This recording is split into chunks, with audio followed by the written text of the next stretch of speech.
There we go. Okay. This camera does not want to be level. Perfect.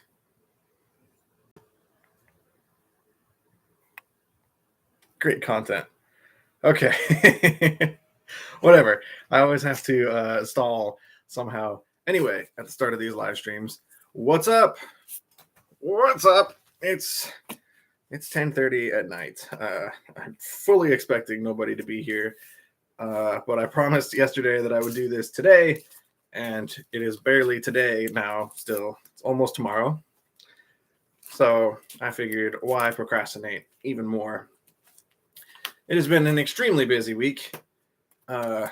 Like half of the employees who work at Mill Geek Comics are on vacation right now, so Russ and I had to do a whole bunch of jobs around the shop that we, mostly me, are not used to doing.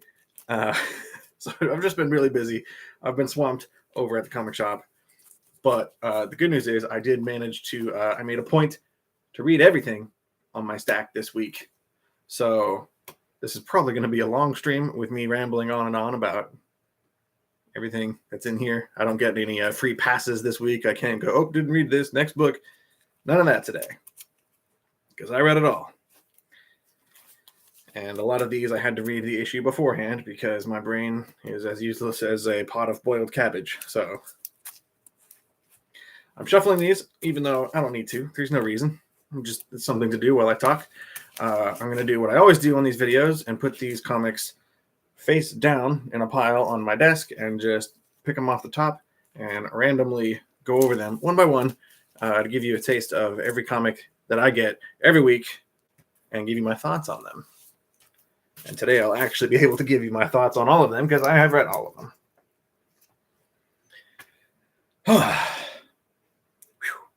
Okay, you got this, Ryan. What is this? Carnage. Okay, that's an interesting one to start with. Carnage Forever, #1. This is a one-shot. The creative team in here is a little surprising. Actually, it's not that surprising, I guess. Rom V is a surprising figure in here. This is kind of an anthology. I don't know if anthology is the right word for this. There's two stories in here, and then one, I'll just show you. The last, I don't really want to call it 3 stories in here because the final page in here is just like newspaper cartoon strips featuring Carnage. It's like a joke, basically. So this book, it counts it as 3 stories on the credits page here at the start. 1, 2, 3, but you're really here for 2. The 2 stories in here make up 95% of the book, and they're actually pretty good. One of them is just kind of a standalone story featuring this little girl who draws like sidewalk chalk figures on the sidewalk in front of the orphanage that Carnage burned down, I think back in Carnage Mind Bomb, a very important story in Carnage's backlog, if you will. This whole comic is about this whole story is about the bad things that happen to this girl as she kind of lingers around this place she really shouldn't be hanging out, honestly. And this story is kind of a standalone little story. It's written by Philip Kennedy Johnson. Let me double check, make sure that's correct before I go ahead and just spout out his name. Philip Kennedy Johnson, with art by Edgar Salazar. He is writing the Alien series right now, which is kind of perfect for a Carnage book, a Carnage story like this. They both deal with creeping. Yeah, like this picture here is a perfect example. Like you could easily just transplant Carnage here for a xenomorph or something, and it's the same kind of tone and vibe. This story works. I really liked it, actually. But the second half of this book is a different Carnage story. Interestingly enough, it is drawn by the artist of Alien, Sal LaRocca. So you have the creative team who make the Alien book, but they are split up. It's written by Rom V, who is actually going to be writing the forthcoming Carnage ongoing series that's about to happen, which is I can't really believe they're making a Carnage ongoing series, and the fact that it's written by somebody like Rom V, who this really doesn't feel like his thing. But this story is basically, oh my goodness, I'm doing this so poorly. There you go. This story is basically just a lead in to his upcoming book, to be continued in Carnage #1 down there at the bottom. So it's like a prequel to the series that he's going to be doing next month, I think. Carnage #1 drops. So yeah, this is it's not entirely necessary, I don't think. I'm pretty sure the events in the Rom V prequel series will probably be summed up in the upcoming Carnage #1. So I don't know how necessary this book is, but if you like Carnage, it's definitely a book to try. And even if you are somewhat skeptical, I guess, like I am, it's still worth a try. I don't know if it's worth $5, but I'm sure you'll be able to find it cheaper here pretty soon. I definitely just screwed up the bag putting this back in, but that's okay. I'll fix it later. Carnage Forever #1. I liked the first story. Yeah, this was pretty good. I'm glad you were able to get your books, Josh. By the way, I saw your buddy whose name I don't think I ever knew. Oh, hey, thank you. I have a very cool brother who hooked me up with chocolate milk. It just sounded really good. Okay. Sorry, I got distracted. Next book. Okay, Ghost Rider #1. I'm detecting a theme here. These two books I was pretty excited for. Matt, that's his name. He came in today to pick up your books. It was cool. I think you also got this book, if I'm not mistaken. Ghost Rider #1. I've been hyping this book up in the shop today while I was working because I was not expecting much from this. I had never really read Ghost Rider before, and this was really, really cool. I was not expecting to enjoy this, but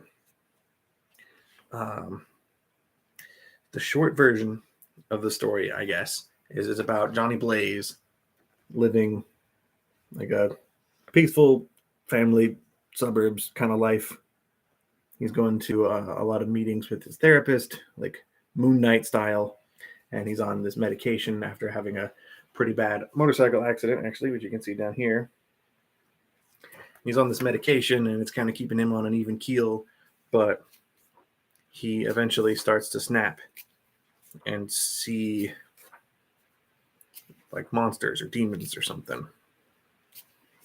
And he starts to kind of question the things he's seeing, and the book does a really good job of making you as a reader question whether or not the pills he is taking, the medication that he is on, it makes you question whether or not he is starting to see things either because he's basically taking drugs, he's being drugged and hallucinating because of the medication, or if the medication is wearing off and he's seeing things as they normally are.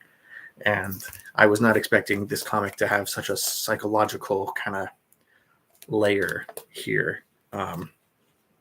It worked really well, and it definitely ends with some classic Ghost Rider imagery, and I'm not sure how long that psychological aspect of this story will continue into the future, but at least as far as this issue 1 goes, I really liked it.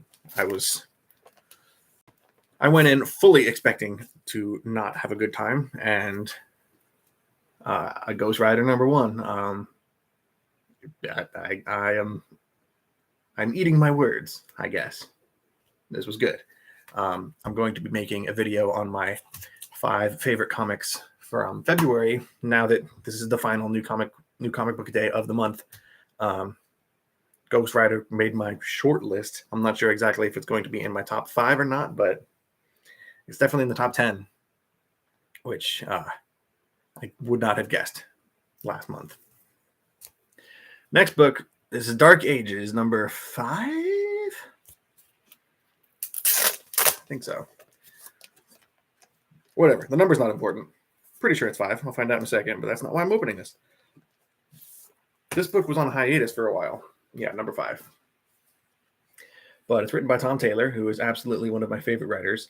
And I got this Peach Momoko variant because I'm getting all the variant covers as each issue comes out for this book. I went with the Stormbreakers variant.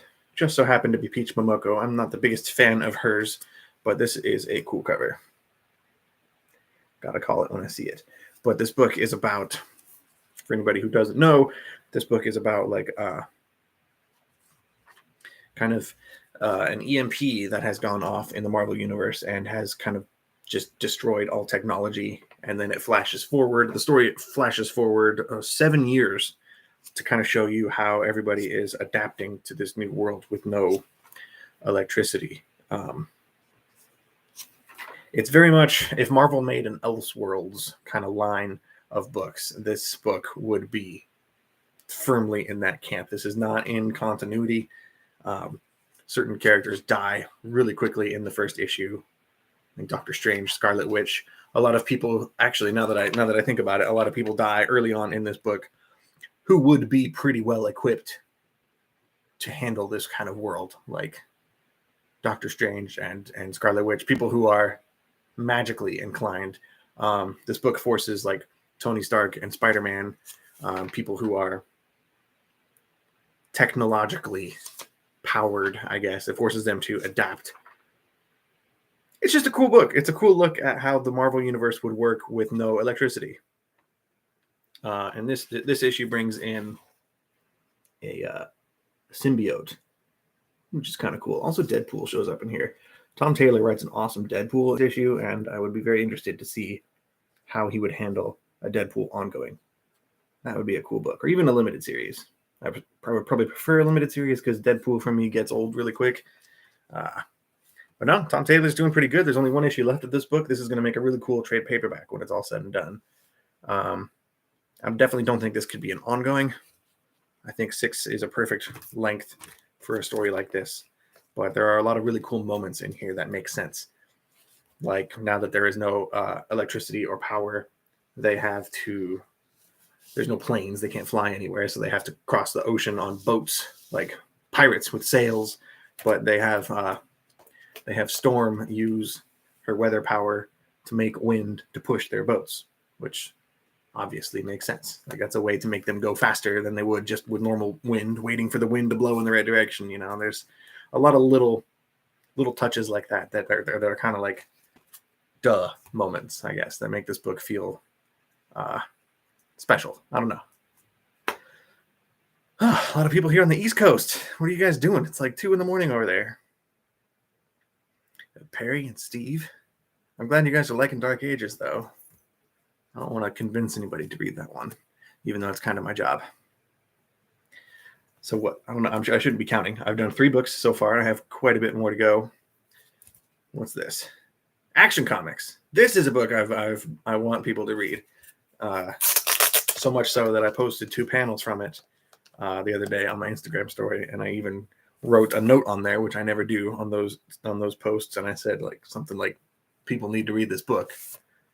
So I kind of sometimes feel like I'm the only one talking about it. First off, I love this cover. I want to show it to Comic Tom since he's a big Plastic Man fan. I'm not sure if he's seen this. Cool cover, but these variant covers have been awesome for this run so far. What happened to the people that can teleport in Dark Ages?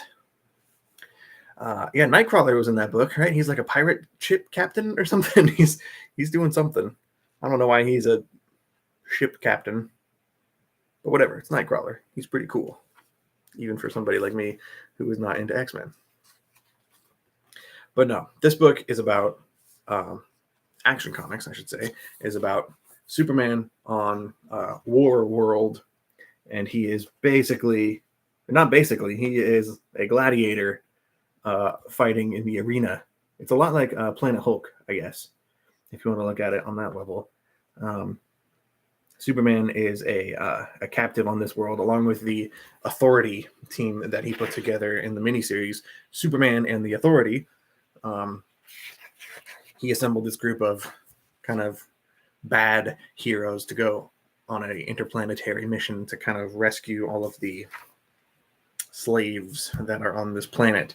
And it didn't work really. And now him and all of his associates are basically locked in cages and forced to fight.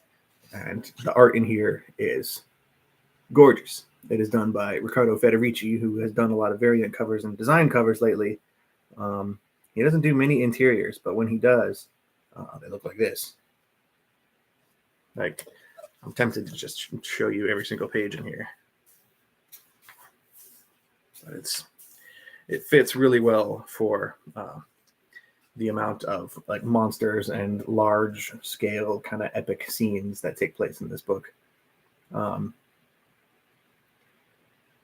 Nicholas, do you recommend picking up that storyline alone? Yes. Asking as a Mongol fan, then yes, especially as a fan of Mongol.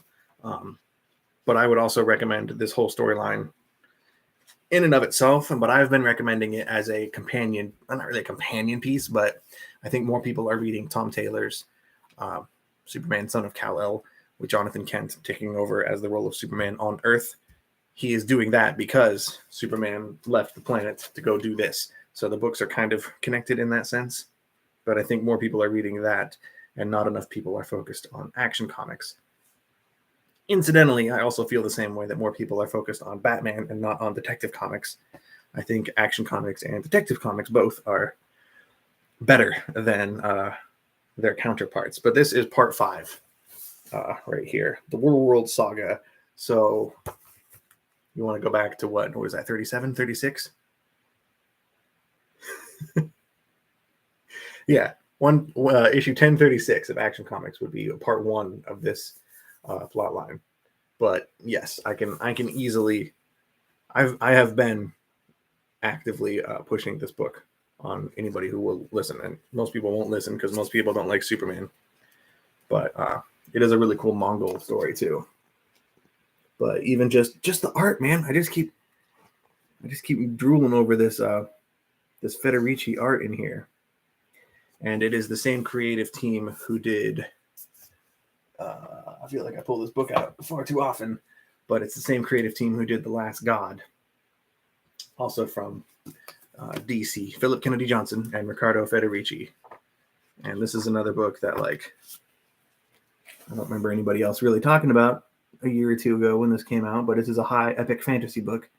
And the insides are just as gorgeous as the current Action Comics run, although this is like horror fantasy stuff.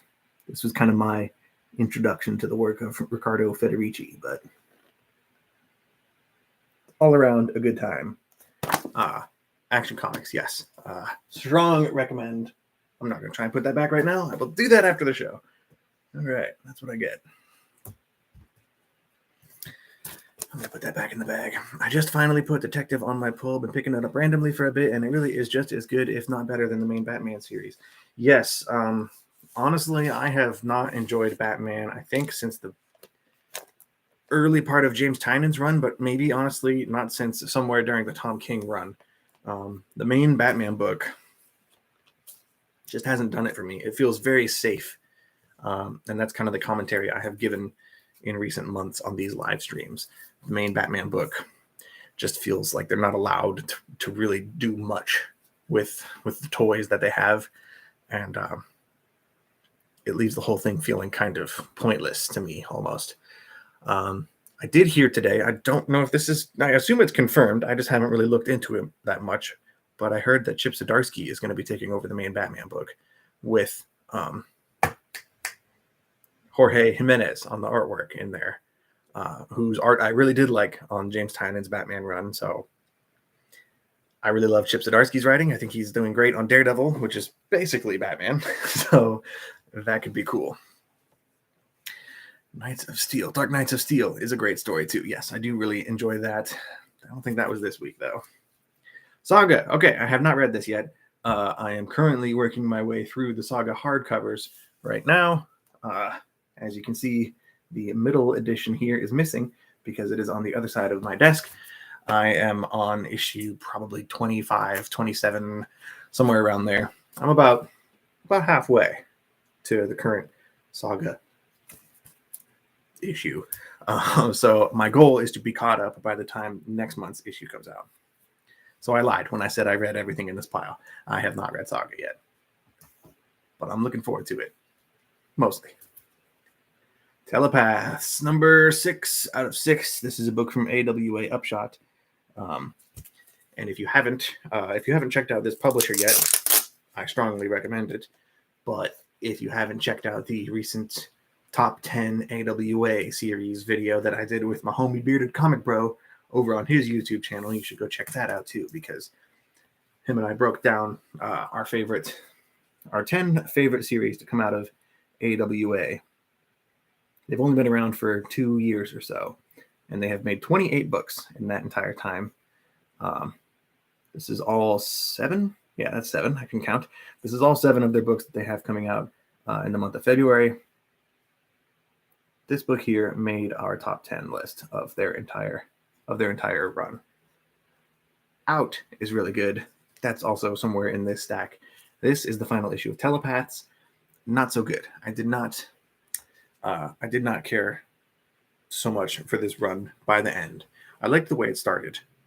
Basically, the premise of this book is a solar flare goes off and it gives like 10% of the people on the planet Jean Grey powers, more or less. To varying degrees. Mind reading, telekinesis. But basically, the plot ultimately just boils down to a group of escaped inmates from a prison and a group of police officers kind of duking it out in the streets. It doesn't really amount to much. It's a cool premise that I think was a little bit squandered. And I don't know if it ties into the overall AWA Resistance connected universe story that they're telling. Some of their books are all connected in an MCU style Marvel universe where everything affects other books in the series, but a lot of the books they write are just standalone stories that don't tie into anything else. I got the impression that this book could go both ways, but in the end, it didn't amount to much for me. I was a little bit disappointed with Telepaths. It started cool though, so maybe just read issue 1 and don't keep going. Maybe keep going. I don't know. It wasn't for me. Next book, The Rush. All right. I know for a fact, because I do the ordering at our shop, there are 3 people at Mill Geek Comics who get this comic, and I am one of them. The other one was on this chat at the beginning. I don't know if you're still here, Josh, but props to you for also trying The Rush. I'm getting these variant covers by Martin Simmons from Department of Truth, who I quite like. I have another Martin Simmons variant in this pile from this week too. I don't enjoy the title. It's called The Rush, but they also have it as an acronym, like This Hungry Earth Reddens Under Snow-Clad Hills. The Rush. I kind of wish they would get rid of this weird extra title that they have. Yeah. Not a fan of all that. But it's a story about the gold rush in the Yukon in the late 1800s. And the premise is about a mother who is trying to track down her son who has gone missing. But there's also this guy who rides like a giant spider whose face is like a vortex. I feel like I might be doing a disservice by showing this off so soon. But I love the way the speech bubbles come out of his face. That was a really cool touch that I noticed in this issue, which is the first one to really reveal his face in such a direct manner. But yeah, there's like a ghost guy who rides a gigantic spider who is sort of like haunting the forest around all of these dig sites that people are trying to dig for gold at. And it's like a curse, I guess. Like so many of the people in this town are driven by greed and by their crazed focus on trying to dig gold out of the ground and search for gold at any cost. And this woman is kind of immune to this curse because all she really cares about is finding her son. and it's kind of taken 4 issues really for things to for things to heat up. This issue in particular really stepped on the gas and made things very intense. A lot of stuff kind of happens in this issue. A lot of it so far has been people walking through the snow and shouting at each other and complaining and searching for gold. And there's been a lot of dialogue and a lot of world building in the first few issues. And in this one, things start to take off in a way that I think most readers would hope to find earlier on. And it's got more of an action element in this issue, which is very much appreciated. But I like pretty much everything about this book. It is a true favorite of mine, but it is not for everybody. It is very slow paced, creepy, historical fiction horror. And at the root of it all is a story about a parent trying to find their kid. So it's got a lot going on. And again, it's not for everybody, but I really like it. I also got 2 trades this week. I'm gonna show off one of them here. I grabbed Wind Volume 1, mainly because I have been subscribed to James Tynan's Substack for almost a month now. And I went back and I read every post that he made on that website, every newsletter that he sent out over the last 2 years or so that he's had it active. And I realized that this is really the only thing that he's written recently that I have not read. And I skipped out on it because it is a young adult. It is a YA kind of novel, but it's very much hearing him describe his feelings towards it and the reason he wrote it and his vision for the series really kind of made me think, like, if I support him so much in that level that I'd be willing to pay for his subscription platform service online, that I should probably also jump on the last thing he's writing currently that I have not read. And in those newsletters, he specifically pointed out how this was meant to be a series of original graphic novels and not necessarily single issue comic releases. But because of the way the publishers worked, they wanted him to put this out on a monthly basis. Hi. Yeah. Hi, kitty. I hear you. Calm down. But no, that's Wind. I have not gotten around to reading it yet. I'm still trying to prioritize Saga if I have any free time with reading comics. But it's definitely got a cartoony art style in here.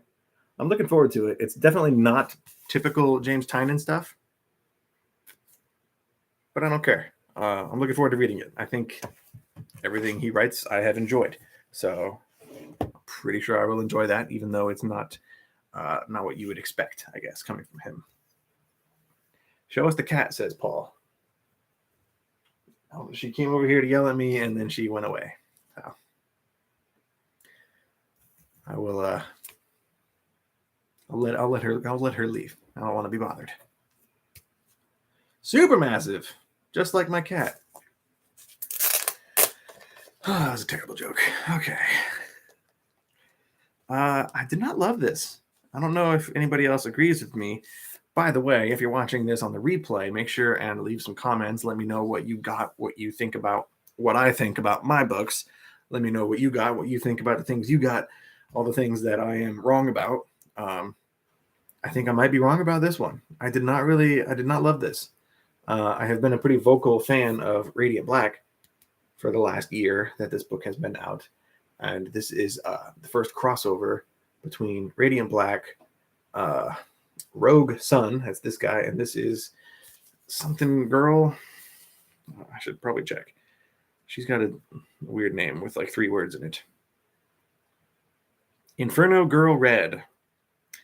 And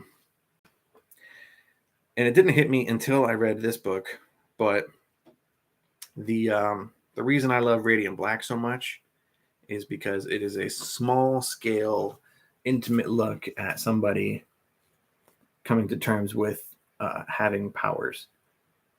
And throughout the course of Radiant Black, they started to introduce they're called Radiants in that world. There's a Radiant Red and a radiant yellow, and there's a pink one. And I assume other colors are going to pop up more and more as the series goes on. But at times, Radiant Black could feel a lot like Power Rangers. And those were my least favorite moments from that book. And this book in particular it felt a lot like that scene in the first Avengers movie when Iron Man and Thor and Captain America first meet each other in the woods at night, and they get in like a fight because they don't, they're all on the same team. They just don't know it yet. That kind of typical superhero moment that happens here, and they get in a fight and they hit each other a little bit, and then they realize, hey, we're on the same team. Let's team up and fight this big monster. And then they all kind of go their separate ways. This basically serves as a way to introduce these other two characters. Rogue Sun, this guy will be getting his own ongoing series. Actually tells you in the back. And this other girl, Inferno Girl Red, on the cover will be getting, I think, a graphic novel.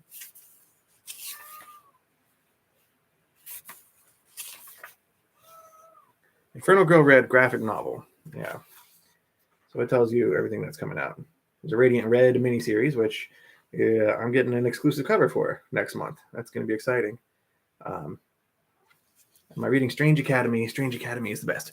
No, I'm not doing Strange Academy. I am also not doing Teen Titans Academy. No academies for me. I'm aware I'm probably missing out, but I've never been really that much into Teen Titans, and magic stuff is a pretty big turn off for me in comic books. But I know Strange Academy is supposed to be really good. But no, I did not love this book, especially as someone who is really in love with Radiant Black. This comic did not have as much of the heart and the humor and the personality that Radiant Black has. This just felt like a big dumb superhero team up crossover event kind of book that it didn't do it for me. I did not love this comic like I wanted to. Hi, Tessa. Next book. Here we go. This is out. I'm going to open this guy because I quite liked this book. I had liked this book almost from page 1, panel 1, issue 1. This is very much my speed. It's another book from AWA. And again, if you did not catch my top 10 AWA video that I did with Bearded Comic Bro, I'm going to spoil it for you and say this book made number 2 out of everything AWA has ever put out. Greg and I both agreed that this is the second best thing that they did. I'm sorry you guys didn't get notifications. It's probably my fault. I don't know how to YouTube. I probably shouldn't have done this at 10:30 at night, but I did it anyway because I promised yesterday that I would do this today, and then today got away from me. Just like yesterday got away from me. I have too much stuff to do. This book's gnarly, though. It's about a vampire that some Nazis have captured and are trying to train to help them in the war, in World War II. But obviously, that's not really going to work. I don't know how much more I want to show off of this. I've talked about it every month that it's come out. But Out is one of my favorite books. Hi! Yeah! What? I'm sad that Out is over. I'm pretty sure I pre-ordered the trade paperback of this book. Hey, come up here. If you're going to yell at me, then come up here. Then shut the hell up. If you're into vampires, if you're into horror, even this feels like The Great Escape, the movie The Great Escape, but mixed with vampires, which is not a mashup I ever thought would exist, but it does. So here we are. Kima, you're throwing off my whole groove. I see you. You can come up here if you want to come up here. Don't ever get a cat. There you go. Say hi.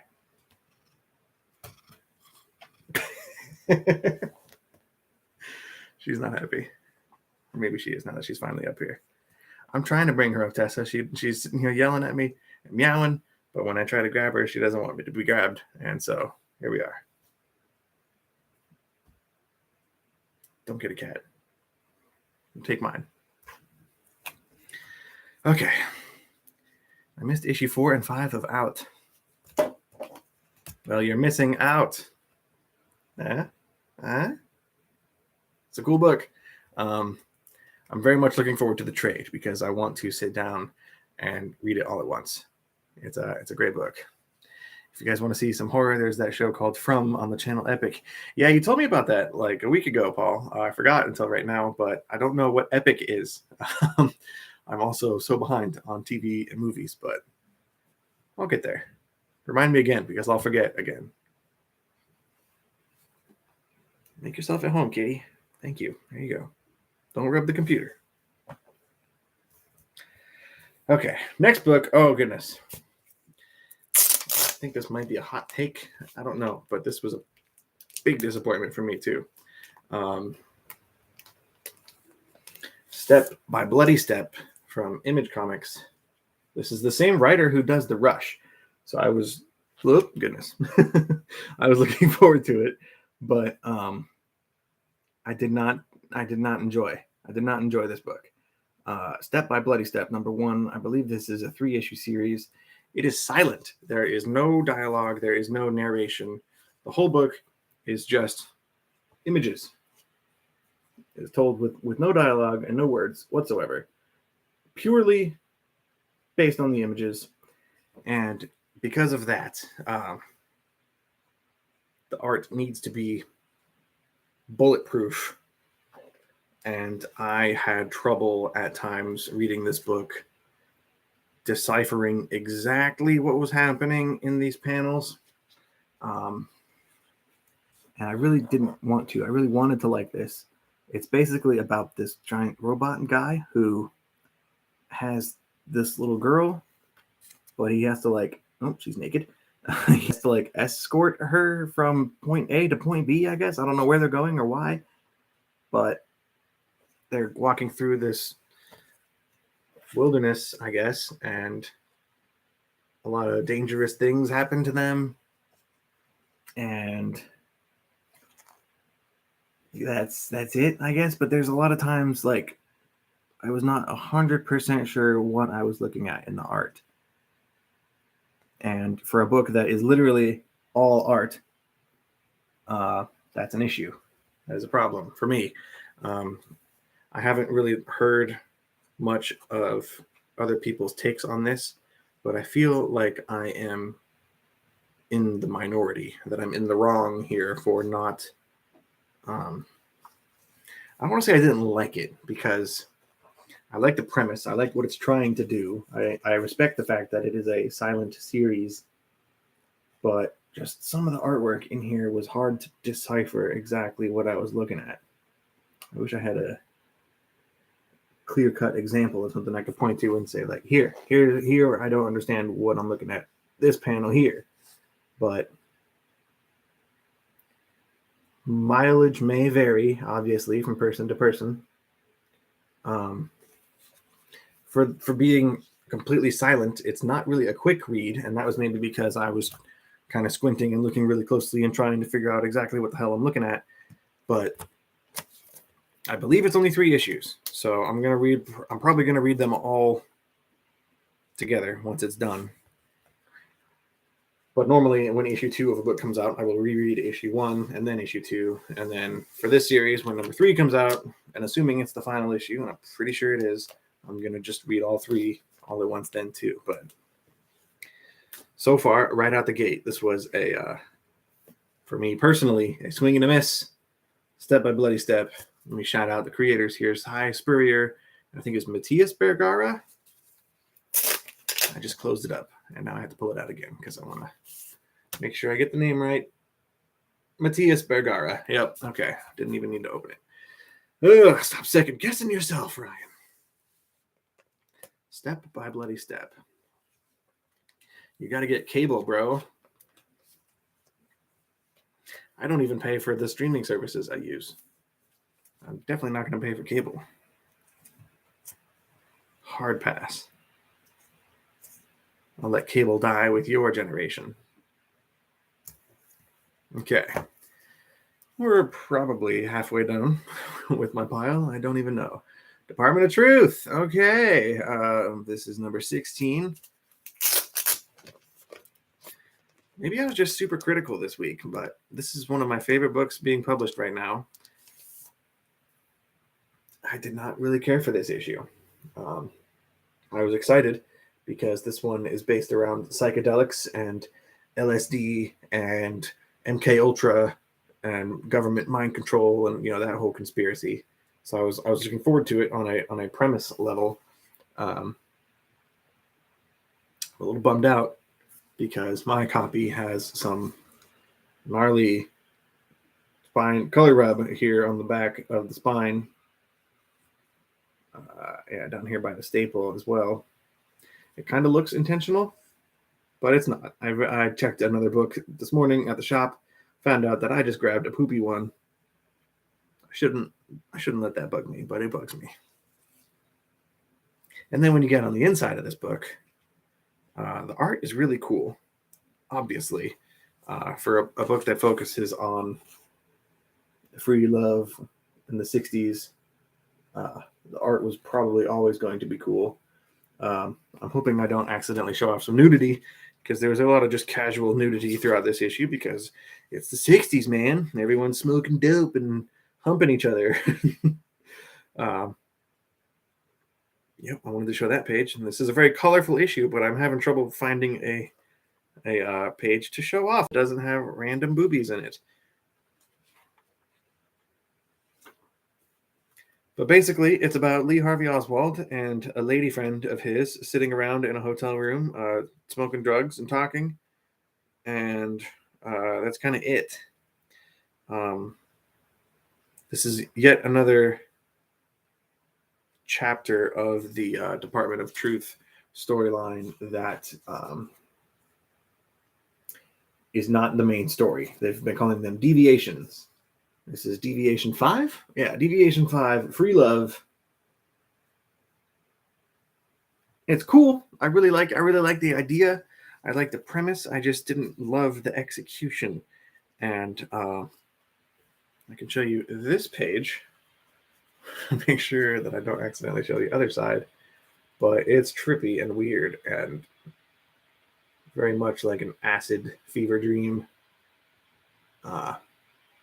It reminds me of Christian Ward. Just nuts colors. But it was a little, I don't know, directionless, aimless for the idea, the topic. Like each issue of this book is kind of focused on a specific conspiracy theory or event or mystic cryptic creature or something.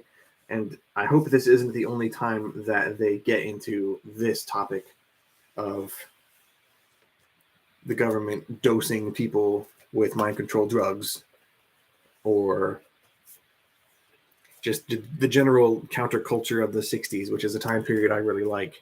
And I feel like as a premise, as an issue, all of that was not completely delivered on in the best possible way in this issue. I was a little let down with this one. Maybe more so because overall Department of Truth is probably my second favorite ongoing comic right now. And especially because last month's issue I ranked as my favorite book of the month last month. So this one, a little disappointing. Whatever. Moving on. Oh, God.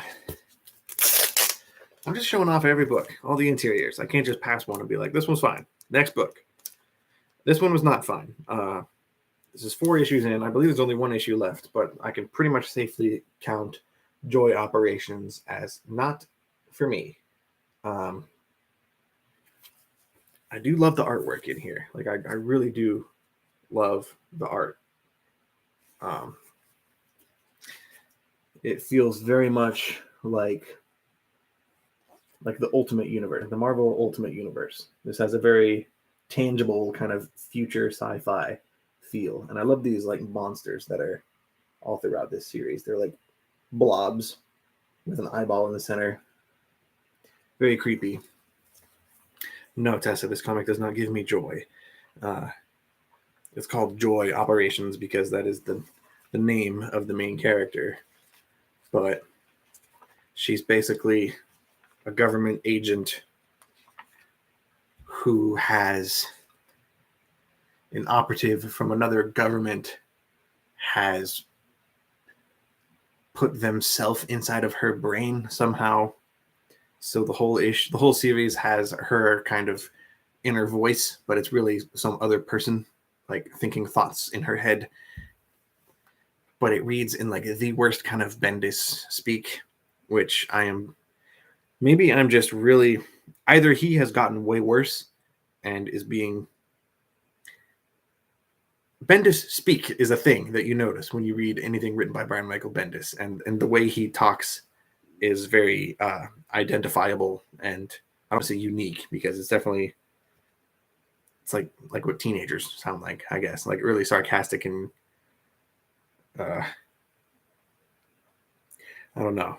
I wish I had an example to show you, but it doesn't work. It doesn't work for me. I really don't like it, and it feels out of place in this otherwise beautiful sci-fi book. I love the premise. I love the world, but the characters and the dialogue are just so not for me. And I'm trying to get better about identifying whether or not something I think is genuinely bad or if it's just not for me, if it's not my cup of tea. And there are some cool moments in here, like this like samurai looking dude from another one of they're called trusts in this story, like they're different, whatever, they're like corporation governments basically, and this guy is like her equivalent from one of the other trusts, this super badass samurai looking dude. That's cool, right? It's just not for me. I don't think this is bad. I think his current run on Justice League is unequivocally bad. Also, there is a tease for Pearl in the back of this. The comic Pearl is coming back, which I quite enjoyed. I'm glad to see that's making a return. So the preview pages for Pearl and the back of Joy Operations #4 are honestly my best part. So that's Joy Operations. Unless things wildly improve in the final issue, I can't see this being a book that I love or can recommend. My main complaint, apart from the Bendis speak and the weird tone, it's like funny. He makes it funny when this book really doesn't feel like it should be funny. So that's a problem. I also feel like it's moving way too slow. Like if this is a 5-issue miniseries, but it takes her until issue 4 out of 5 to truly leave the confines of her own trust, her own kind of city state that she's in charge of, or, you know, I don't know, for a sci-fi future world, it takes way too long to show off the rest of the world. And by the time we get there, the story's almost over. So I just don't care. I just don't care. It moves way too slow. The first 2.5 issues could have been 1 issue, but Bendis seems to be at this stage in his career, he seems to just love the way he sounds.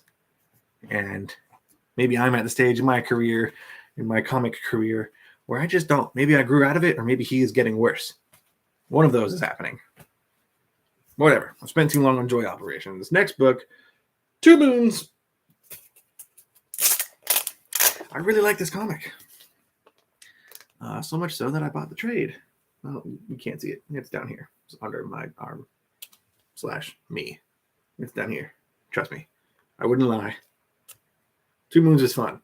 It's another one that I don't feel like enough people are reading or talking about. It's just me and Tom. I brought this onto the live show over a year ago at this point, I want to say. But look at that. That's just cool. This story arc, this is the final chapter of the second story arc of Two Moons. This story is about a group of,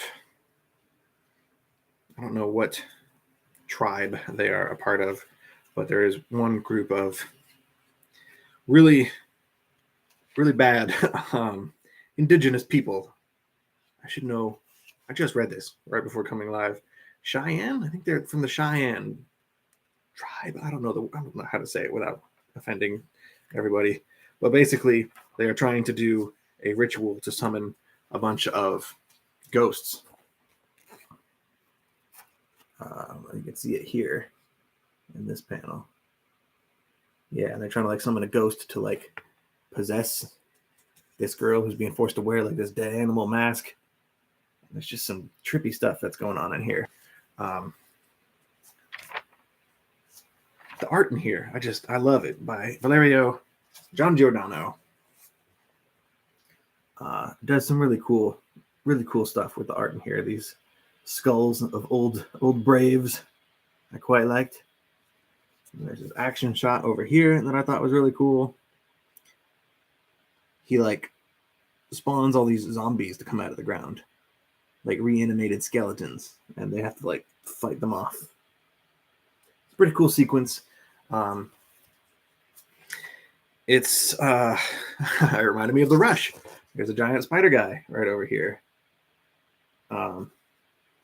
It's a cool book. This is another one I can't say is for everybody, because it is equal parts horror, but it is also very historical, and it's very much a period piece about the Civil War and different conflicts,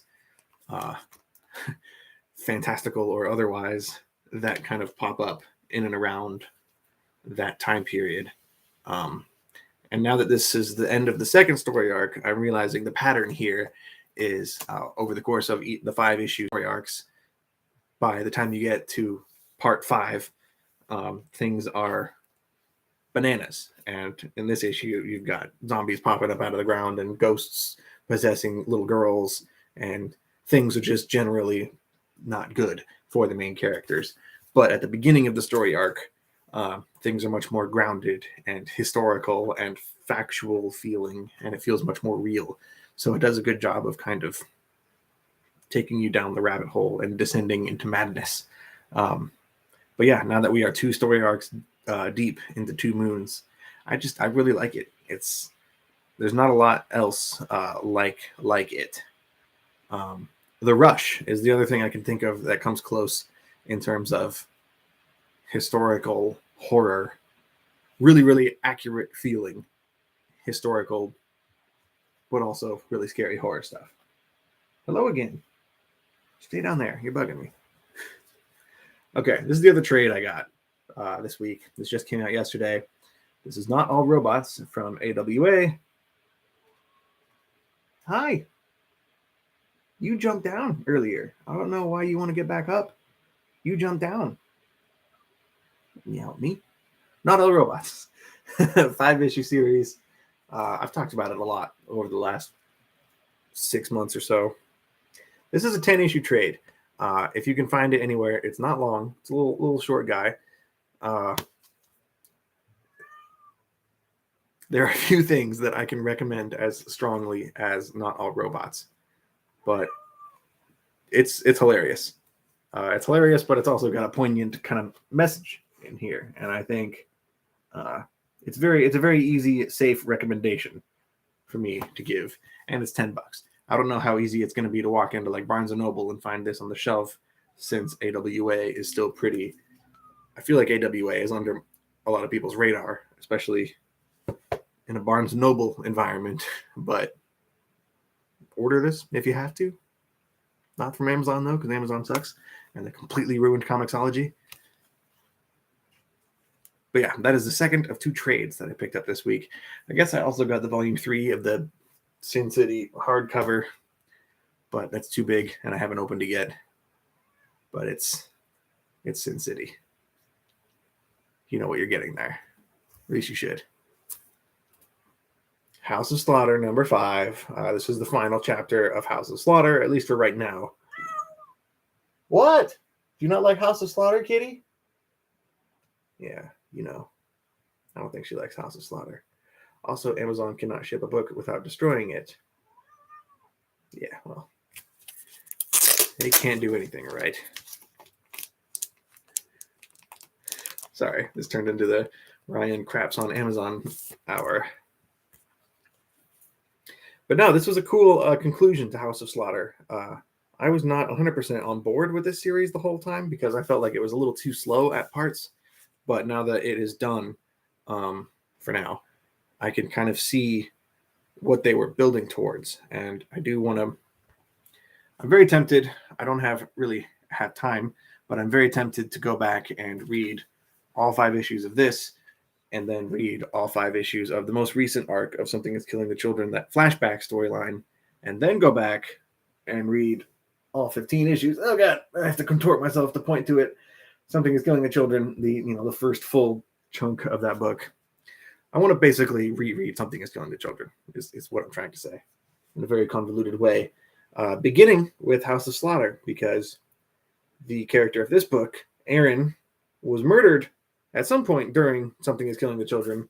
And at the time, I don't think obviously you don't know the full extent and scope of his character because his flashback had not been revealed at that time.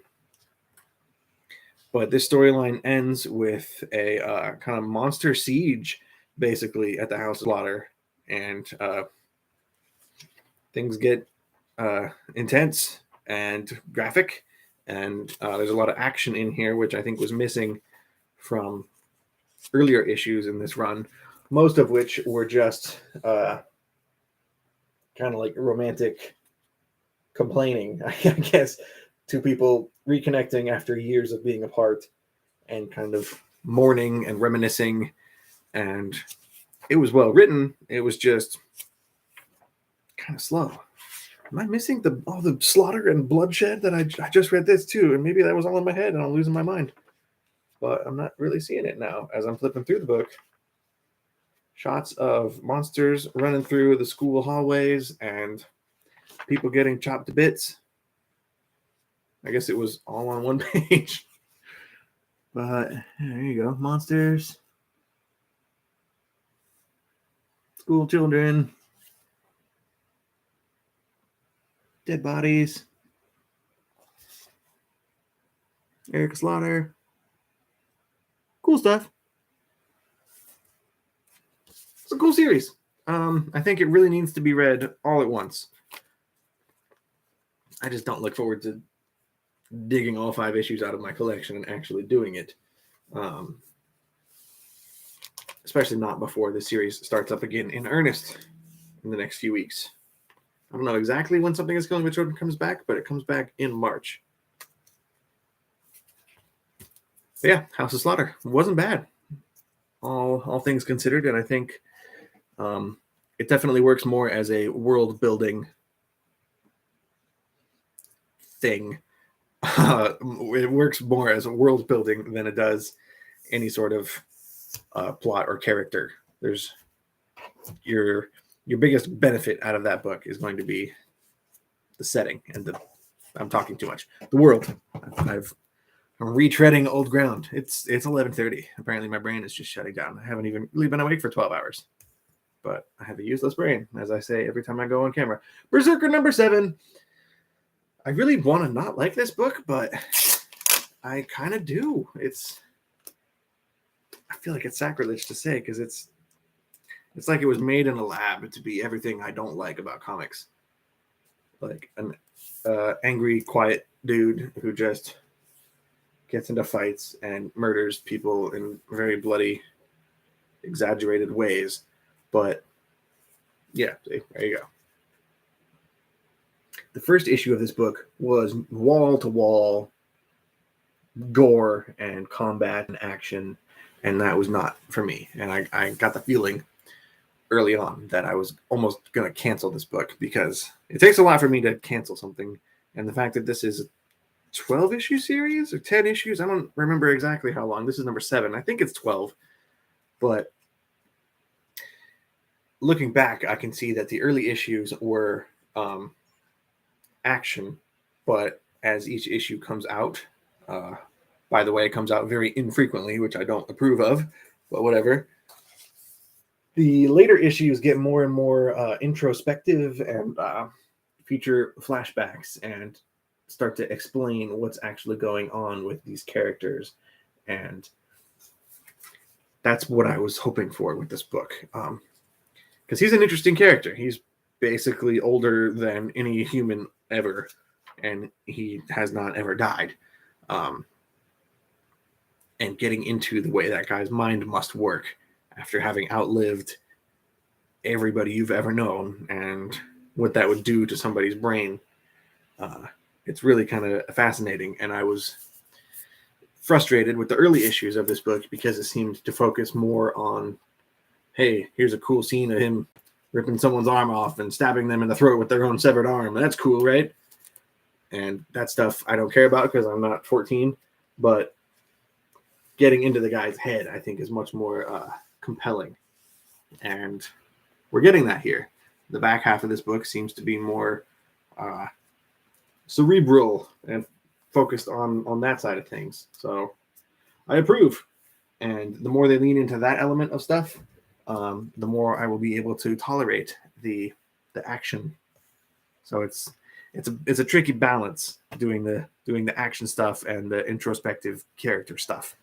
And I feel like they're finding their footing a lot more the more we get into the story of Berserker. I was expecting a story like Vandal Savage, the Justice League guy, villain. I think he's an immortal, right? I get him mixed up with Ra's al Ghul, Ra's al Ghul. I know that's how you're supposed to say it, but I don't want to say it that way. Next book, Radio Apocalypse, #2. Speaking of books that take forever to come out, issue 1 of this book was like, I think November or December. I kind of forgot all about it, honestly, but thankfully I keep the previous issue of everything I'm subscribed to in a box right over there. And whenever the new issue comes out, I read the one before it because my brain is useless, especially if the second issue doesn't come out for several months. But Radio Apocalypse is a book that takes place in an apocalyptic world. Some sort of meteor has crashed into planet Earth, and I don't know if the crash itself was responsible for like killing everybody, or if some sort of chemical reaction happened after the crash to kind of like poison the Earth and then kill everybody. Maybe both. But this story is about like a settlement in this apocalyptic world, and it's told from the perspective of, or at least issue 1 was told from the perspective of like a DJ who works at this radio tower in this world, who runs a radio station. And there's specifically a note down here that tells you this book was crafted with us listening to music. It is a very musically infused comic, and if you spot an album or a reference to a song in the dialogue, you need to go find that song in the world however you can and listen to it while you read, because that's how we wrote the book. That's how we want you to experience the book. It's a very musical story. And when I went back and reread it this time, I actually decided to do that. And it definitely gave more of a cinematic feel. It felt like a TV show with a soundtrack. Hi. But I found something interesting in this issue. It's also just got really cool art. It's very kind of scratchy and rough, which suits the apocalyptic vibe very well. Hi. But near the end of this issue, let's see if I can find it. She's handing an album. This is how the musical references kind of work. Someone hands somebody an album, and it's very clear who the artist is or what the song title is. And here she's handing somebody a Neil Young record. And I went to go look up Neil Young on Spotify, and then I forgot that Neil Young protested Joe Rogan being on Spotify and took all of his music off of Spotify, and I could not listen to that song while I read the comic. So I found it kind of amusing that they're able to listen to Neil Young in an apocalypse with no civilization left, but me with almost every song at my fingertips through Spotify. I was unable to listen to this one particular song because we live in a very strange world. I would have listened to Neil Young for the first time in my life, but now I guess I missed my chance. There was a song from The Cure that I had never heard that I listened to because of this book. It's just a cool story. And then issue 2 tells a completely different, it hops to a different like settlement from the first issue, and we're introduced to a new group of characters as their supplies are kind of running low in their settlement, so they have to pack up and move to the place from issue 1. And there's gonna be some kind of conflict that rises up because their supplies are so limited and it's an apocalypse. So I don't know if they're gonna be able to hold everybody or to feed everybody. And it's just a cool book. It's written by Ron V, and it's coming out from Vault Comics. I'm just excited to see where it goes. And hopefully it doesn't take 3 months for issue 3 to come out, because it took a while for number 2. And I don't want to wait that long again. I forgot how much I liked this book. It feels a lot like the book What's the Furthest Place from Here, which is another apocalypse music comic. And it's a weird world that we can have 2 comic books that are kind of swimming in so similar of waters, but they're both really cool. I'm not sure which one I like more. Maybe What's the Furthest Place from Here, because that one comes out on a regular basis, which is really apparently all I need. We still have several books left. What is this? 8 or 9? Oh, I'm going too slow. That's why. Next book. Okay, this one will be quick. Silver Surfer Rebirth, number 2. This is another one that I know is, like I was saying earlier, I'm trying to get better at telling the difference between stuff that I just think is bad and stuff that I know is just not for me. But either way, I don't like. That's how I feel about Silver Surfer Rebirth. I don't like it, but that's only because it is extremely 90s. Intentionally so. They brought back the creative team from Silver Surfer in the 90s. And you can tell even by the, I don't know if you call it trade dress or what, the way the story is structured. Ron Mars and Ron Lim come back to tell a Silver Surfer and Thanos story. Excuse me. Oh my goodness. But I know me personally, as somebody who I don't love the 90s. That's putting it lightly. This is cool. I mean, there's moments in here like this that are fun and that remind me of reading the Infinity Gauntlet stuff with Comic Tom back in the day. But a lot of this is just flimsy kind of, I don't know. Issue 2 was better. Issue 1 was really it stuck out for me as something I don't like. But this one kind of tied into, there's a lot of callbacks in here to old Infinity Gauntlet, Infinity War stuff. There's a shot in here of Thanos's like farm that he ends up at the end of Infinity Gauntlet. I thought that was a cool callback to his farm that you see at the end of Infinity Gauntlet and in the I think in Endgame. Hi, you were very annoying tonight. But just in general, this comic is not my thing. And maybe in 30 years, they'll be making a comic that is super early 2000s. That will be very retro and a period that I'm nostalgic for. But this one was not my thing. And again, this is like the 3rd title right now, I think, that I've read that is bringing back Jack of Hearts in a really obvious way. And I don't know who this guy is. I'm assuming he's very 90s. I know he was killed in Avengers Disassembled, which is honestly actually right where I started.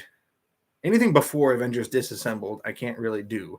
I don't know why, but that's pretty much where my cutoff line is. Anything before Avengers Disassembled is a big pain in the ass for me, and I don't like reading anything before that, which was 2004, I think. But Jack of Hearts makes a very obvious reappearance in this book. He showed up at the end of She-Hulk #1, and I believe he's on the cover of the Fantastic Four Reckoning War.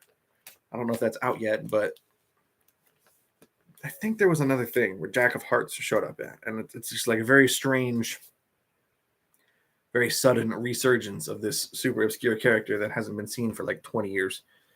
I don't know how I feel about that, but maybe that's just because I don't know him, and maybe I'm missing out on something really cool. But whatever. That was Silver Surfer Rebirth, part 2 of 5, I think. I like Silver Surfer Black a lot more. I'll just put it that way. Next book, Human Target. I don't know if Tessa is still here, but I know she loves this book, and I liked the first few issues of Human Target, but this one in particular really lost me. I do like the how each cover has something that's glossy and reflective, and then the rest is matte. I do like that. I do appreciate the cover. Issue 5 of Human Target is heavily focused on Martian Manhunter, and I honestly, I'm going to throw this caveat out here. I read this at Mill Geek without the benefit of reading the previous issues beforehand. So I think that might have been why this one did not work for me. But honestly, this issue felt very removed from the rest of them. I was not sure exactly what was happening. It didn't really pack that same kind of the first 2 issues where he was dealing with ice in particular were kind of the high points of this comic for me. But then the next couple issues dealt with Guy Gardner, and he's like the jerk Green Lantern. So I thought that worked in kind of a silly, funny way. But this one is a lot of scenes with Martian Manhunter, and I honestly don't remember who this lady is that he's in a hotel room with. I think Martian Manhunter was impersonating somebody. Okay, I read this on Tuesday, and already this is how crappy my brain is. It's gone. Whatever that happened in this book is mostly gone. So I'm pretty sure I'm wrong about this. But this was my least favorite issue of Human Target so far. I have no idea what's happening in here. But being that it's Tom King, I'm sure that this will be corrected once future issues are out and I can read this as part of the continuum. This is a middle chapter of Human Target. I think this is a 12-issue series, and this is almost exactly in the middle. So I think this will work a lot better with context when you can read the issues before, but especially after. However, Human Target is one of the most gorgeous books being published right now, and there's a lot of really extreme close-ups in this issue that really show off that kind of, I don't know what you'd call it, like the colored pencil almost vibe. The retro artwork in here, that Greg Smallwood art, that is just so cool. The art in here is next level, but the story in this issue really, really lost me. Normally, like I have said several times, I go through and I read one issue before I read the current issue. For Human Target and for every Tom King book, actually, I make a point to keep the last 2 issues on hand because the books are just that dense and that intricately written, and you really have to honestly, if I could, I would wait until it was all done and read it all at once. I think that's the best way to read Tom King maxi series, and Human Target is no exception. Out of the 5 issues that have come out so far, this one has been my least favorite. Maybe that's also just because I don't really care for Martian Manhunter as a character, and the fact that the series is dealing with a lot of Justice League International characters, most of which I don't even know, but the ones I do know, I'm impartial to because I'm just not that familiar with them to begin with. The ones I do know being like Booster Gold, Martian Manhunter, even Guy Gardner. I don't care for or know that much about. I know he's a jerk Green Lantern, but those are the ones I know of. I had no idea who Ice was before reading this book. To say nothing of the other members I can't even think of. But yeah, this book, it's good overall. I'm hoping this is just a minor hiccup. I'm hoping this is not even just a hiccup, but it's something that I made the stupid decision to read this book alone by itself without issues 3, 4, and then 5, like I normally would if I had read this at home. So whatever, just ignore me. Unsubscribe. Send me a link. Let's talk Bendis and why he is unappreciated, even though he is the GOAT. I would if it wasn't so late and I wasn't trying to wrap this up anyway. But also, I don't know if I'm up for that conversation. I don't know. I am reevaluating my fanboyism for Brian Michael Bendis. Trying to determine whether or not I was just wrong this whole time and that he was just not good ever, or if he just really, really fell off in the last couple of years and everything he's written recently has just really not worked for me. Maybe I am growing up and growing out of a Brian Michael Bendis phase, or I just never realized all along that he was poop, or he's actually losing his touch. One of those was what's happening here. We are a dying breed. I don't know. I went over it earlier, man. His Justice League book is one of my least favorite things that's being published right now. And I love Justice League, and I thought I loved Brian Michael Bendis, but it's an absolute trash. I did not enjoy his Checkmate run recently. Event Leviathan, I did not like. Legion of Superheroes, I did not like. I did not like his run on Superman. I thought Action Comics was really good. I did not like Superman, though. I'm not digging Joy Operations right now. I think if you go far back, I think Ultimate Spider-Man, New Avengers, most of the stuff he did for Marvel was really good. To say nothing of like Jinx and Goldfish and Torso and his older stuff. But the things he's done recently / currently, no good. Disappointment. I'm going to keep moving, though. Refrigerator Full of Heads. Who else is reading this? I feel like there was a big push for people to read Basket Full of Heads in the original Hill House run of comic books 2-3 years ago when Joe Hill first started this line. But I feel like I'm the only one reading Refrigerator Full of Heads, like the sequel series that came out of nowhere. This book is fun. Like I like it more than I liked the original, which is not something I can say with horror sequels in particular.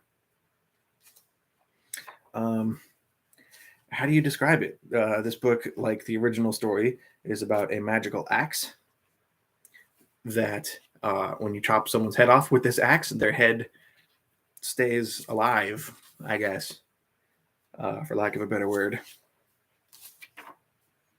And in the first issue of this run, she chopped off a shark's head, and she keeps this shark's head in like a boathouse, and it is still chomping, and she uses it as like a torture device to kind of threaten people with this like constantly chomping shark head.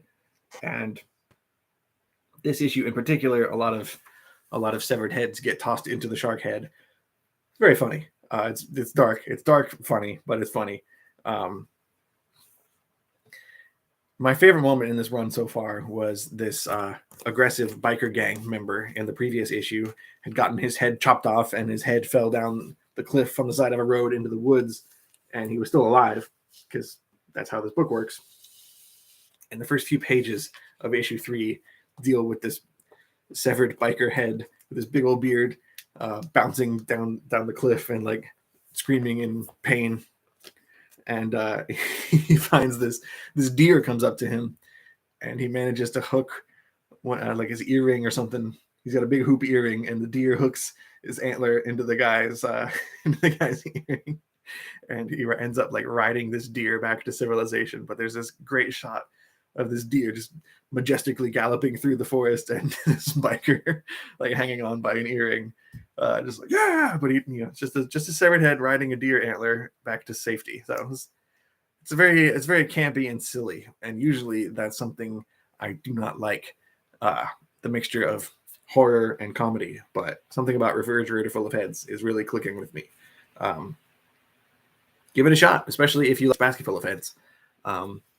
It's a different creative team. This one is not written by Joe Hill.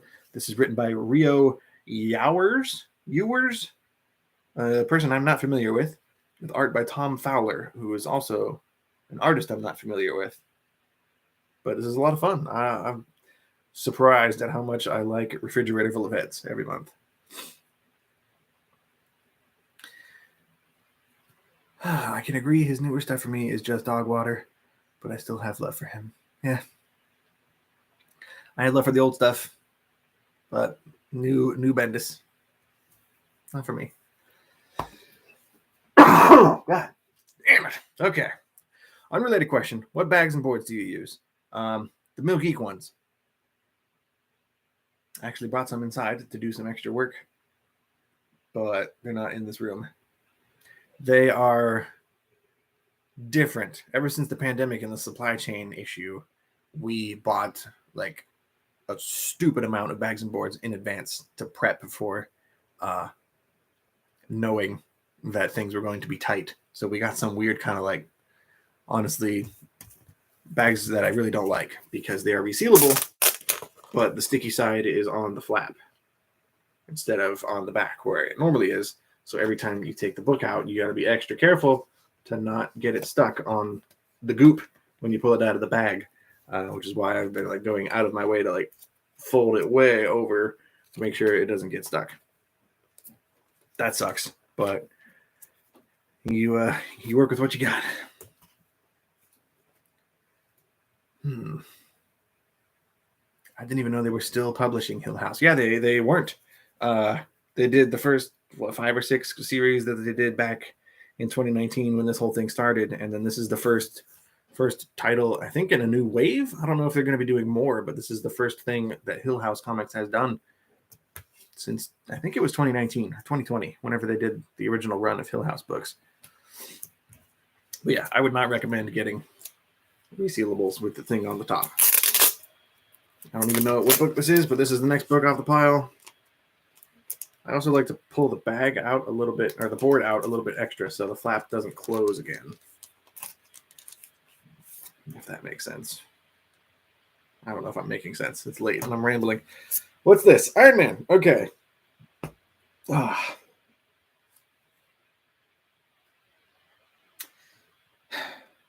How do I process my feelings about Iron Man? I really want to like this book. For the last few issues, Tony Stark has gained some kind of cosmic power, and he's basically like a god. And in the last issue, he used his god powers to give everybody in New York Tony Stark levels of intelligence. So everybody is now like a genius. And there was a really funny panel where Reed Richards and Sue Richards were looked at each other, and Reed said, like, I think I'm dumber now. Like, he went down to Tony Stark's level because Reed Richards is like the smartest man in the Marvel Universe, I think. Everybody else is now a genius, but Reed Richards is a little dumber. That was funny. I appreciated that. But the cosmic power is kind of going to Tony Stark's head. And Patsy Walker, Hellcat, is kind of... She goes to Dr. Doom to kind of get him to... because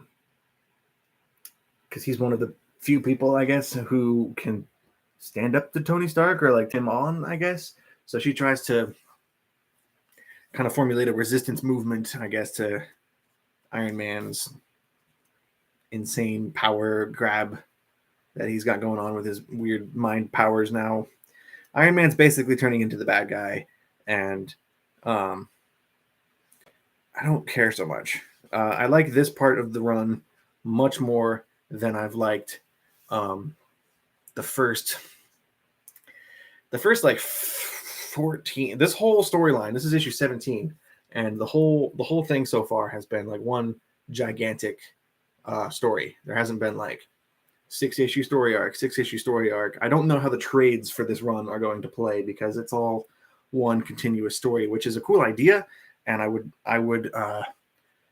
be much more excited if the premise in here was better, if I really liked it.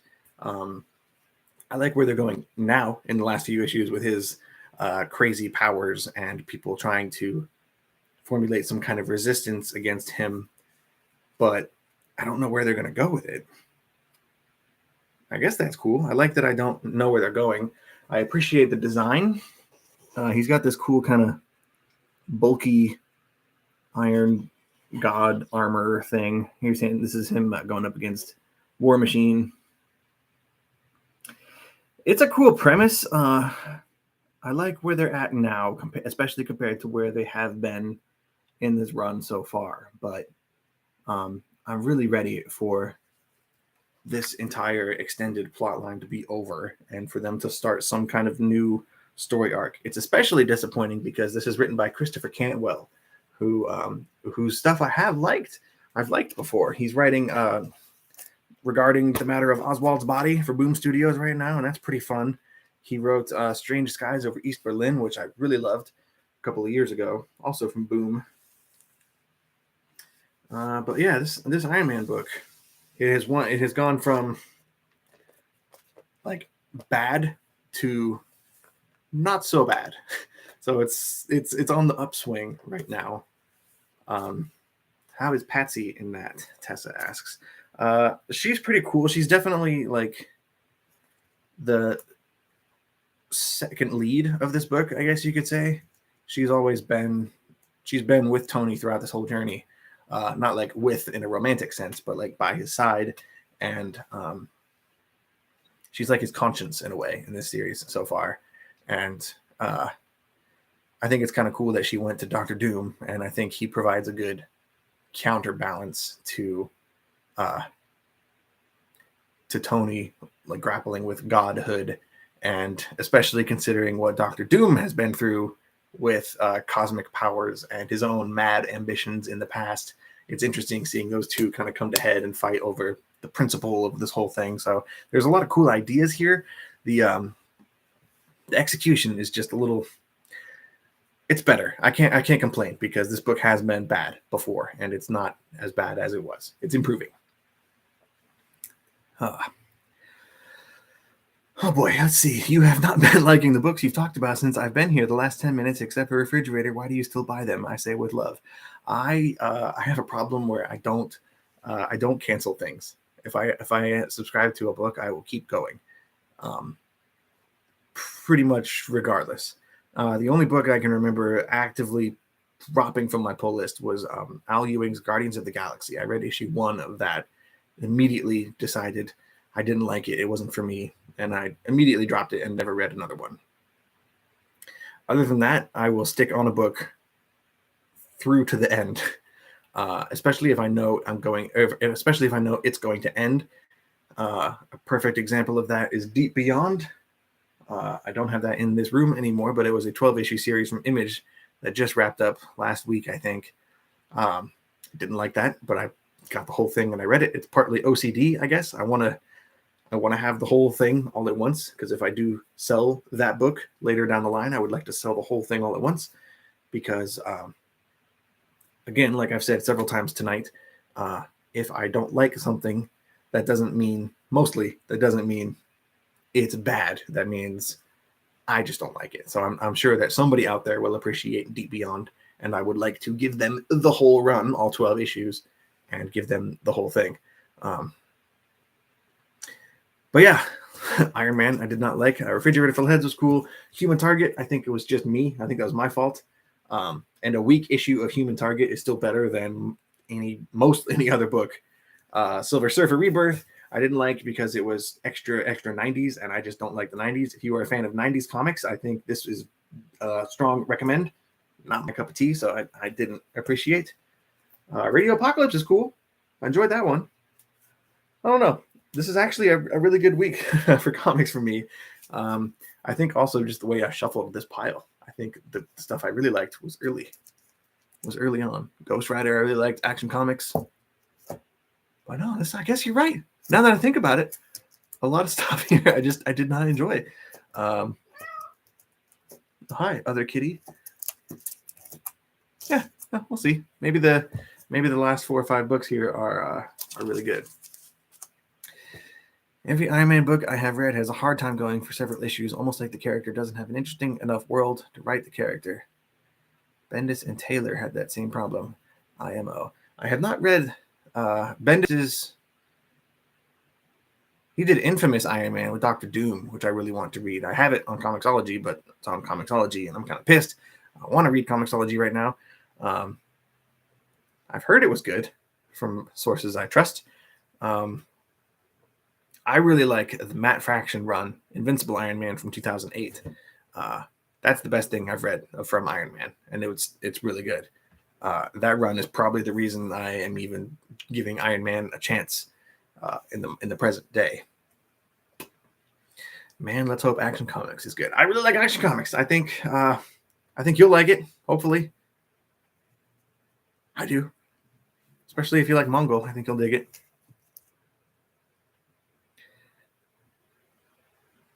Did you hear about the free Batman comic you get when you go see the new Batman movie? I did not hear about that. I wonder what comic it is, or if it's a special thing they're making just for the movie. I don't know how they'll do it, but yeah, I agree. More comic book movies need to do more to direct people into comics, period, regardless of whether or not it's like a message at the front. Instead of showing you like movie trivia or whatever, they could say, go check out a local comic shop. This stuff is based on books. Go read the books. Maybe that's just the way my brain works. Oh, I said that because you said you don't cancel books until they end, and Action Comics doesn't end. That's true. That is true. I have been subscribed to Action Comics ever since I started reading comics again with Comic Tom on a monthly basis. So I've been on Action Comics since issue 1001. But I enjoy it. Whatever. Speaking of comics that don't end, Amazing Spider-Man, this is number 90. I really don't like the Queen Goblin. I'm going to be quick about this one. I don't like this villain character. I feel like she's supposed to be very flimsy. She's a corporate creation made by the Beyond Corporation just to be an antagonist. I can't remember why exactly they felt the need to make a supervillain. Why they wanted to give a therapist goblin serum to turn her, like, what is that? What is that premise? I don't know.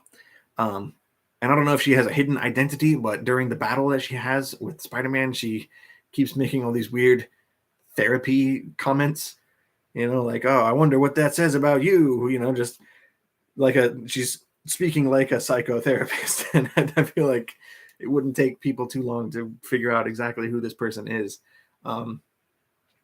This Beyond story has been going on for a while. This is Beyond Chapter 16.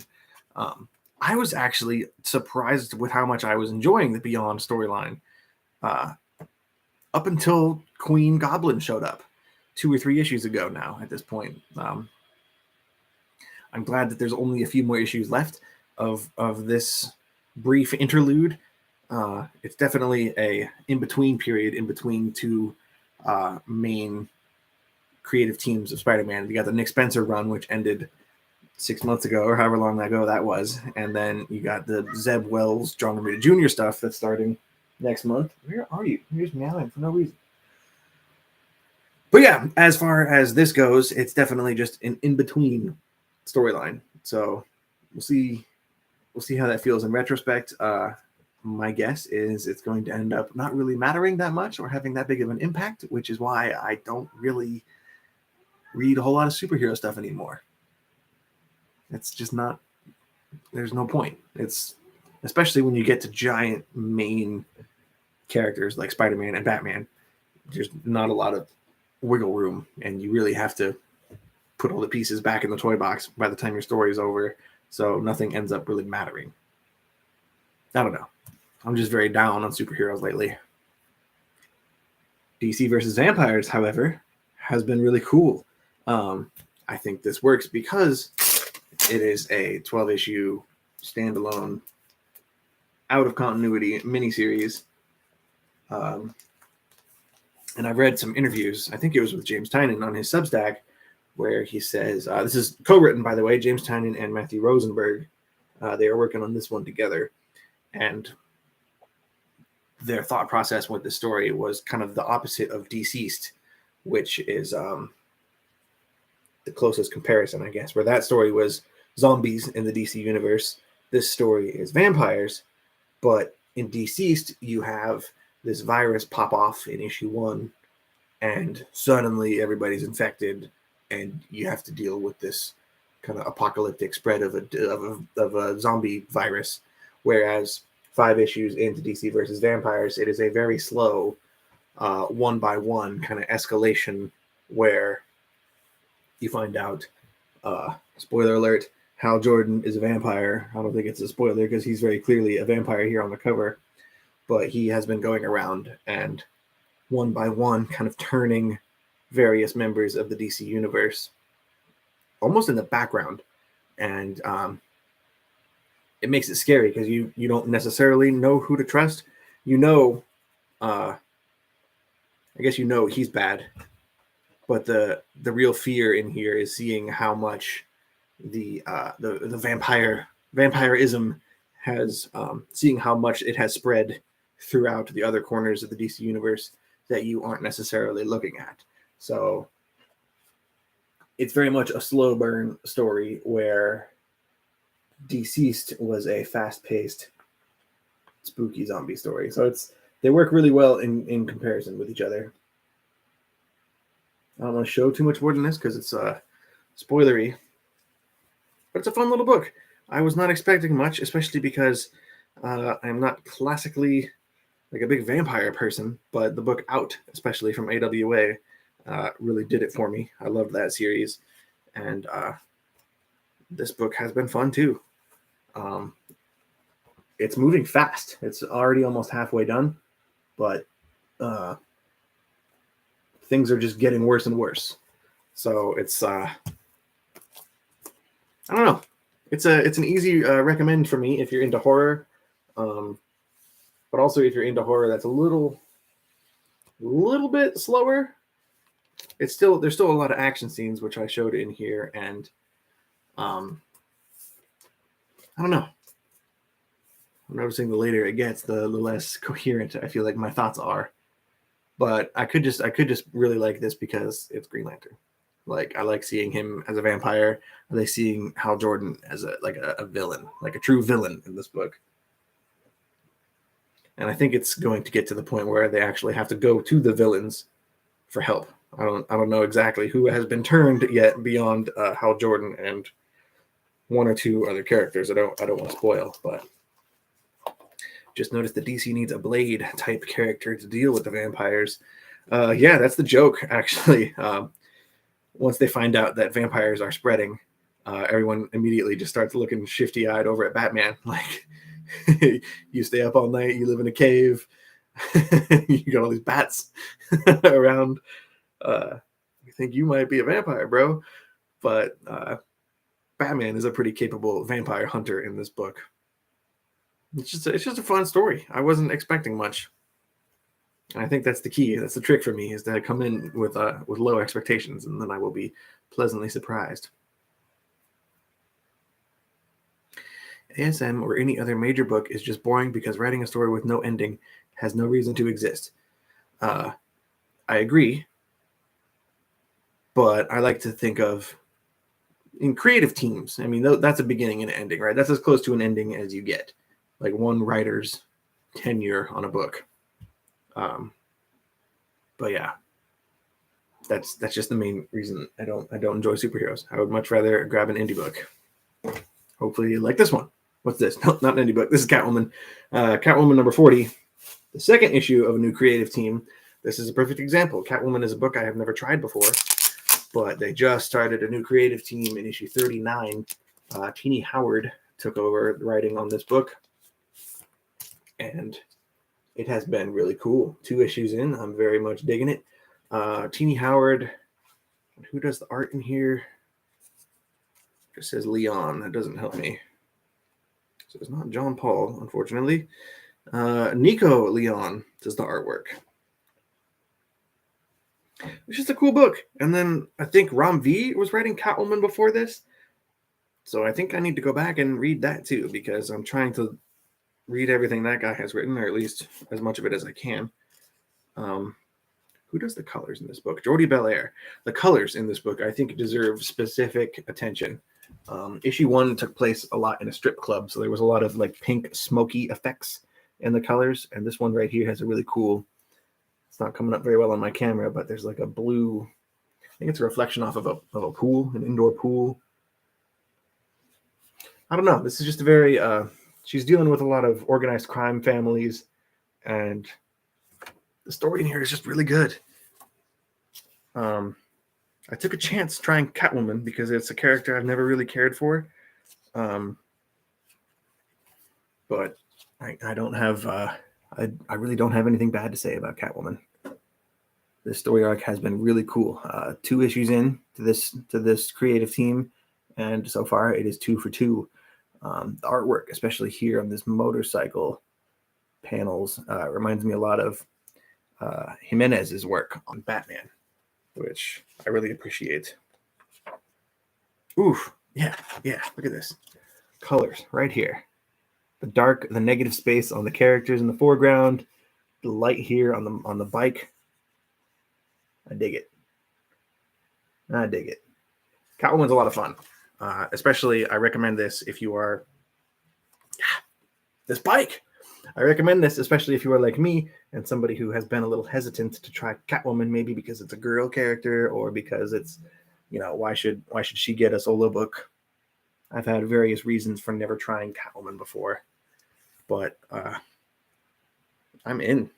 It's very beautiful. Every page I just want to show off.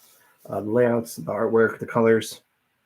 It's all really good, but the story in here is very much an organized crime story with a lot of crime family stuff happening.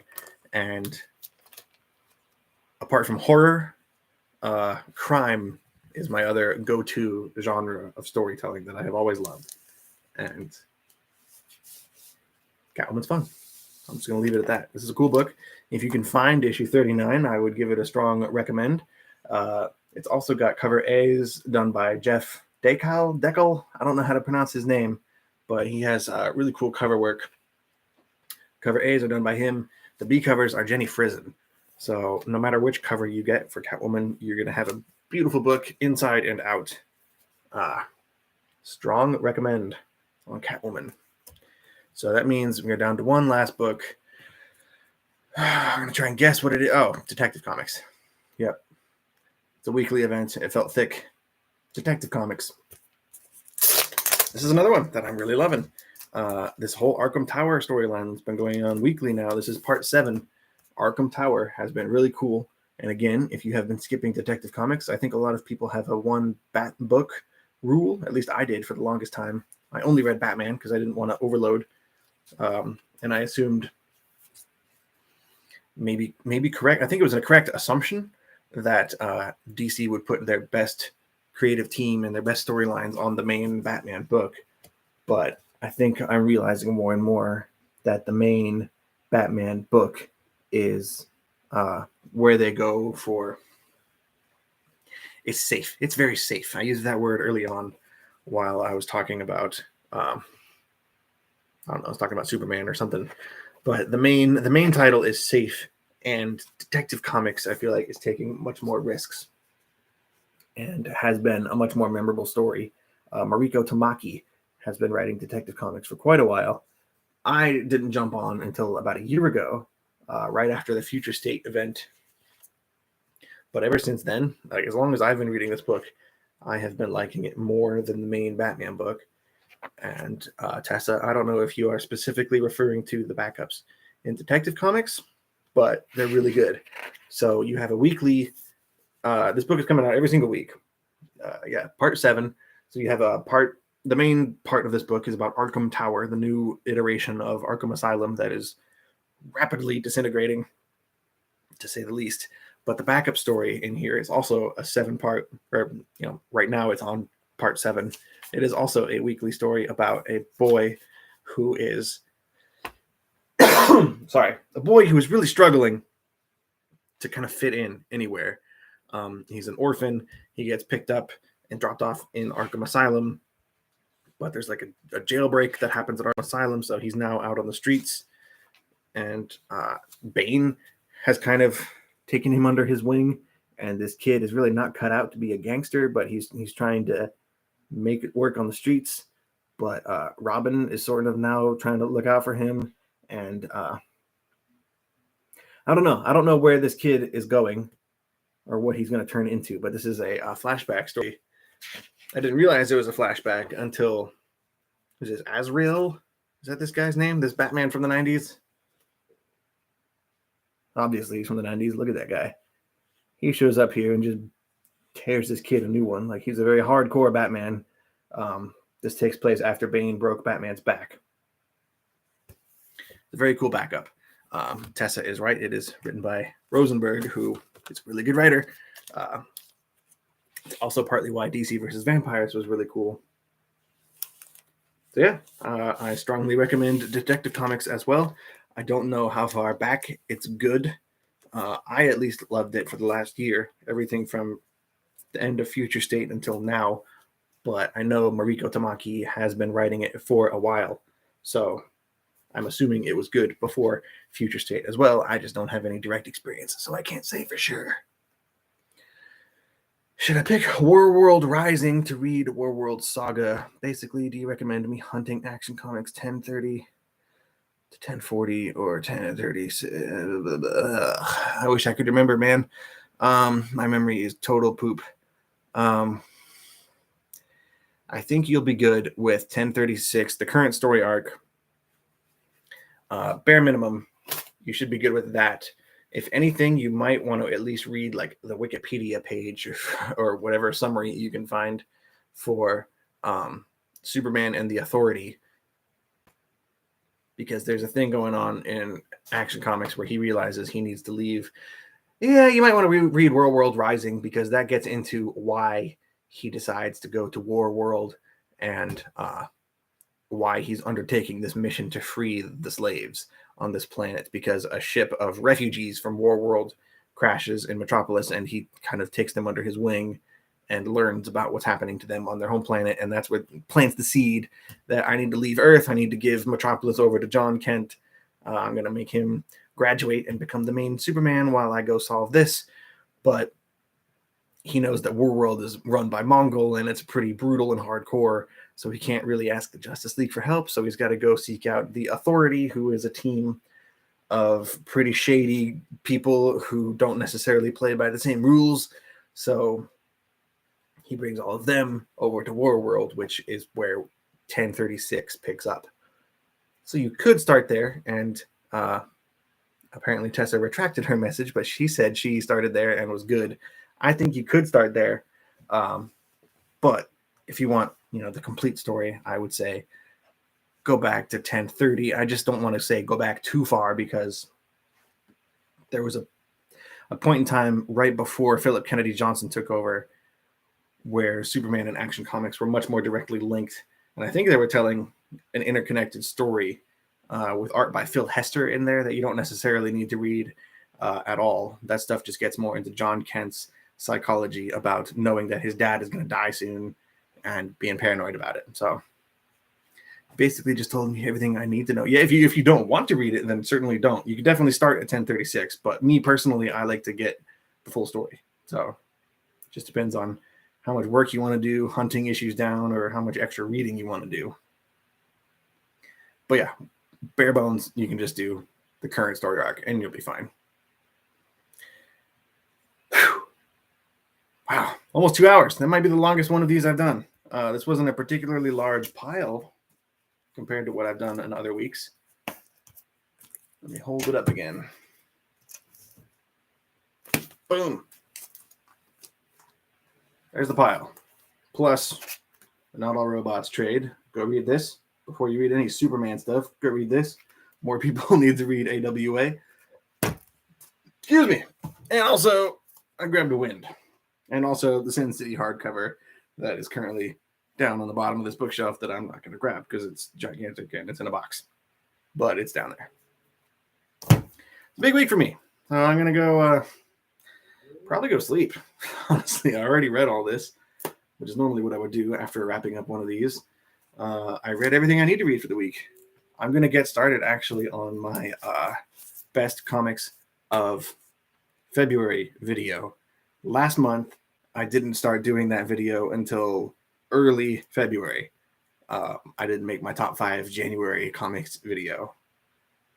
It didn't come out until halfway through February. It came out like a week ago. I'm shooting for the current iteration of that for this month's video to be very early March. We'll see how that goes, but it will be earlier than 2 weeks into the next month. So look forward to that. That'll be an edited video that comes out in the next few weeks. My top 5 books of February with a couple honorable mentions, including some from this week. Some books that came out this week are going to make that list of my favorite books of the month. So I didn't hate everything that came out this week. You guys, go read Saga, Don't Sleep. I should probably read some Saga too. I'm halfway through this hardcover. I don't like being halfway through a book because my memory is cotton candy. It's fluff. It's useless. So the longer I wait, I don't remember what was happening in the last issue I read. Drama was happening. Sci-fi space stuff. I don't know. I don't want to get into it, but I don't love Saga as much as everyone else does. That's where I'm going to end it. I'm going to end the stream there before people get mad at me for saying I don't like Saga. Good night, everyone. I'll see you soon-ish.